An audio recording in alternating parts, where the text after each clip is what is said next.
बातमी आहे एका सुनावणी संदर्भातली। कारण राज्यातील स्थानिक स्वराज्य संस्थांसंदर्भात आज सर्वोच्च न्यायालयामध्ये महत्त्वपूर्ण सुनावणी पार पडणार आहे।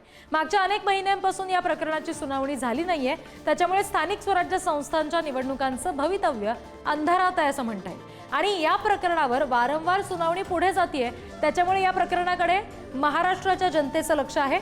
92 नगर परिषदांच्या ओबीसींच्या निवडणुकीबाबत राज्य सरकारने 17 नोव्हेंबरला सर्वोच्च न्यायालयामध्ये झालेल्या सुनावणीत जास्तीचा वेळ मागितला आणि त्यानुसार कोर्टाने वेळ वाढवून दिला होता। त्यानंतर या प्रकरणावर वारंवार तारखा बोर्डावर आल्या, मात्र सुनावणी काही होऊ शकली नाही।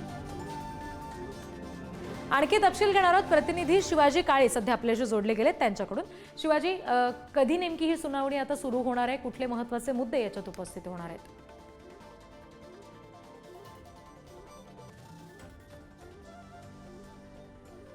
प्रकरण आहे।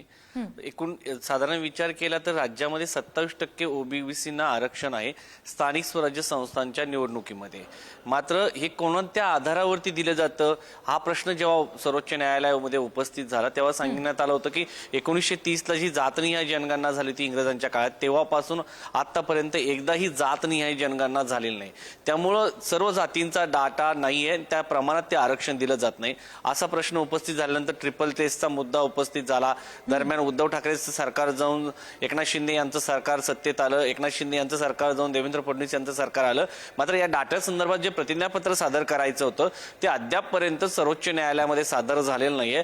त्यामुळं राज्यातील बहुतांश स्थानिक स्वराज्य संस्थांच्या ज्या संस्था आहेत त्याच्यावरती प्रशासक नेमण्यात आलेले। दुसरी एक केस यामध्ये आहे ती म्हणजे मुंबई महानगरपालिकेच्या पुनर्रचनेच्या संदर्भात जुनी वॉर्ड्स ठेवायचे की उद्धव ठाकरे यांनी लोकसंख्येच्या दृष्टिकोनातून वाढ केली होती मुंबईच्या प्रभाग रचनेमध्ये, आता ती ठेवण्यात येते हे पाहणं महत्त्वाचं आहे। ही केस जी होती सर्वोच्च न्यायालयामध्ये काही दिवस चालली, त्यानंतर मुंबई महानगरपालिकेची केस ही उच्च न्यायालयामध्ये वर्ग करण्यात आली। त्यामुळं दोन केस आहेत, दोन्हीचे प्रश्न वेगळे आहेत, मात्र ते स्थानिक स्वराज्य संस्थांच्या निवडणुकीच्या संदर्भात आहेत आणि या संदर्भातील निर्णय हा खऱ्या अर्थानं राज्य सरकारने प्रतिज्ञापत्र जर सादर केलं तर त्याचा मार्ग मोकळा होऊ शकतो। आणि विशेष बाब म्हणजे सातत्याने ही केस पुढे जात आहे, राज्य सरकार वेळ मागत आहे आणि कधी कधी तर बोर्डावरती ही केस लागत नाही, तारखावर तारखा पडताना पाहायला मिळतं।